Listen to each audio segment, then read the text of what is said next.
Влиянието на стигмата тегло върху психичното ни здравословно състояние. Замисляли ли сте се как стигмата, свързана с теглото, влияе на нашето психическо здраве? Системните предубеждения и дискриминацията могат да имат дълбоки последици.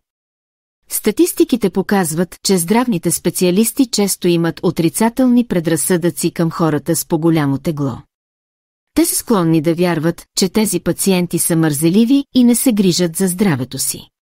Това води до по-кратки консултации и по-малко внимание към техните нужди. Според изследванията, дискриминацията кара нивата на стрес да се повишават, активирайки хормона кортизол. Това води до хроничен стрес и физически последици като повишено кръвно налягане. Но не само тялото страда, психиката също. Депресията, проблемите с образа на тялото и нарушенията в храненето са по-чести сред хората, изложени на стигмата, свързана с теглото.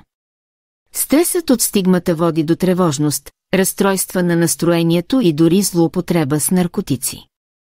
Интернализираните отклонения от теглото са свързани с повишени притеснения за телесния образ и психическо здраве.